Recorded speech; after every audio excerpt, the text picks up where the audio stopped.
இப்போதான் நம்ம சேனலுக்கு நீங்கள் முதல் முறையாக வரீங்கன்னா தயவுசெய்து கீழே இருக்கிற ரெட் கலர் சப்ஸ்கிரைப் பட்டன் அழுத்தி சப்ஸ்கிரைப் பண்ணிக்கோங்க. கூடவே அந்த பெல் பட்டன் அழுத்தி ஆள்னு கொடுத்துக்கோங்க.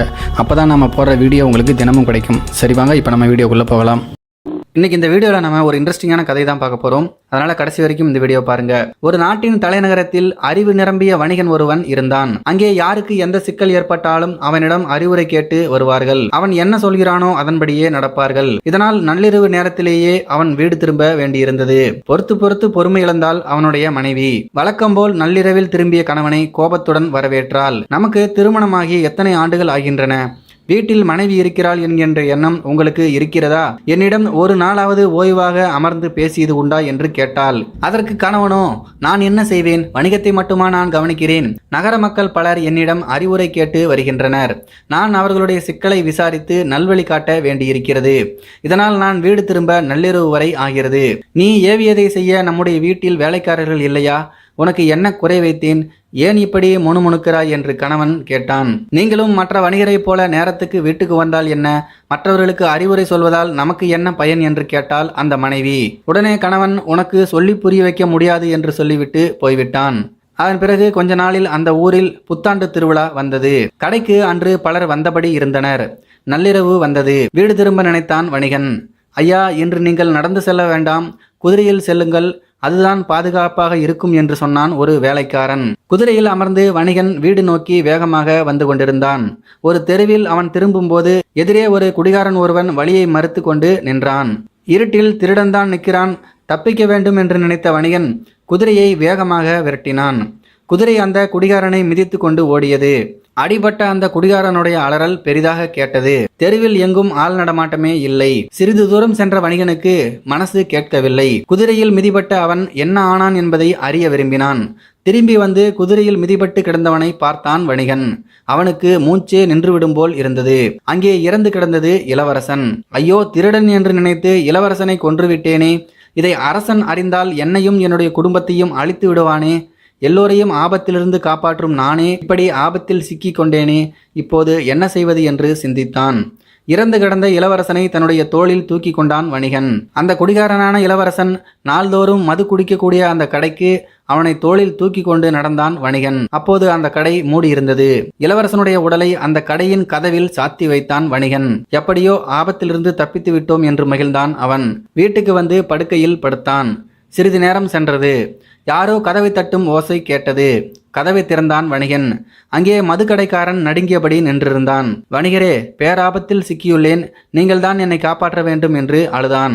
என்ன நடந்தது சொல்லுங்கள் என்று கேட்டான் வணிகன். சின்ன இளவரசர் நன்கு குடித்து இருக்கிறார். மது மயக்கத்தில் என்னுடைய கடை கதவில் சாய்ந்து இருக்கிறார். இதை அறியாமல் நான் கதவை திறந்தேன். கீழே விழுந்த இளவரசர் தலையுடந்து அங்கேயே இறந்து விட்டார். இது அரசருக்கு தெரிந்தால் என்னை கொன்று விடுவார். நீங்கள் தான் என்னை காப்பாற்ற வேண்டும். இதிலிருந்து என்னை காப்பாற்றினால் நான் இதுவரை சேர்த்து வைத்திருக்கும் தொகை முழுவதையும் உங்களுக்கு தருகிறேன் என்று அழுதான். கவலைப்படாதே, இதற்கு ஒரு வழியை கண்டுபிடிப்போம் என்று சொன்னான் வணிகன். சின்ன இளவரசனுக்கும் அமைச்சருக்கும் எப்போதும் ஆகாது. இளவரசனின் உடலை தூக்கி சென்று அமைச்சரின் வீட்டு கதவில் சார்த்தி வைப்போம். நம்மீது யாரும் சந்தேகப்பட மாட்டார்கள் என்று சொன்னான் அந்த வணிகன். பிறகு இருவரும் சேர்ந்து இளவரசனுடைய உடலை அமைச்சரின் வீட்டுக்கு தூக்கி சென்றார்கள். உள்ளே விருந்து நடந்து கொண்டிருந்தது. பிணத்தை கதவருவியே சாத்தி வைத்துவிட்டு இருவருமே அங்கிருந்து புறப்பட்டு விட்டார்கள்.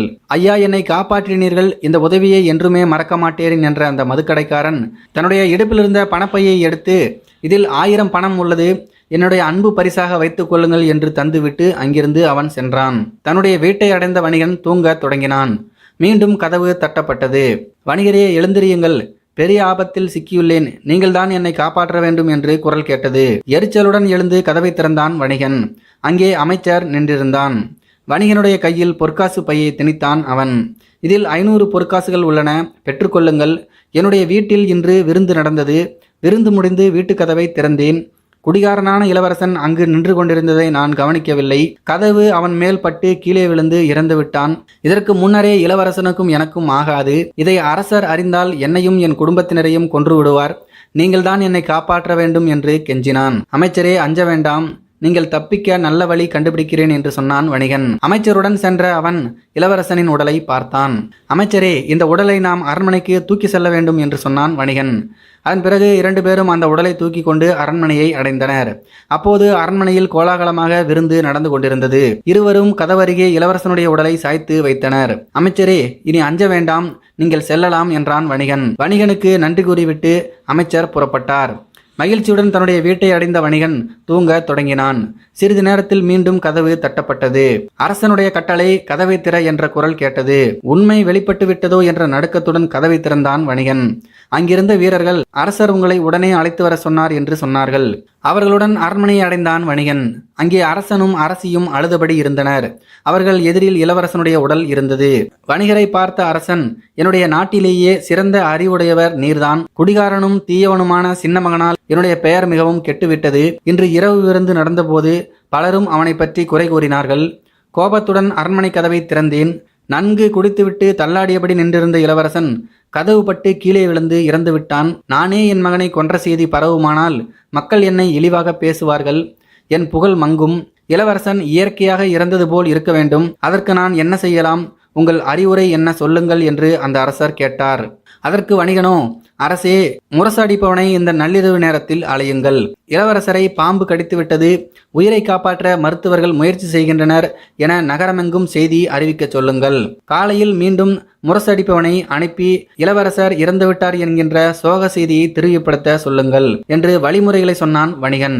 விலை உயர்ந்த முத்து மாலையை வணிகனுக்கு பரிசு தந்தான் அந்த அரசன். நடந்ததையெல்லாம் அறிந்தால் வணிகனுடைய மனைவி. ஒரே நாள் இரவில் தன்னுடைய கணவன் ஈட்டிய பொருள்களை பார்த்தாள். அதன் பிறகு அவனை குறை சொல்வதை விட்டுவிட்டாள். எப்படிங்க இருந்தது இந்த கதை? கண்டிப்பாக உங்களுக்கு பிடிச்சிருக்கும் அப்படின்னு நான் நினைக்கிறேன். அப்படி பிடிச்சிருந்தா அந்த வீடியோக்கு ஒரு லைக் ஒன்று கொடுத்துருங்க. மேலும் இது போன்ற சுவாரஸ்யமான வீடியோக்களை பார்க்க நம்முடைய சேனலை சப்ஸ்கிரைப் பண்ணிக்கோங்க. நன்றி.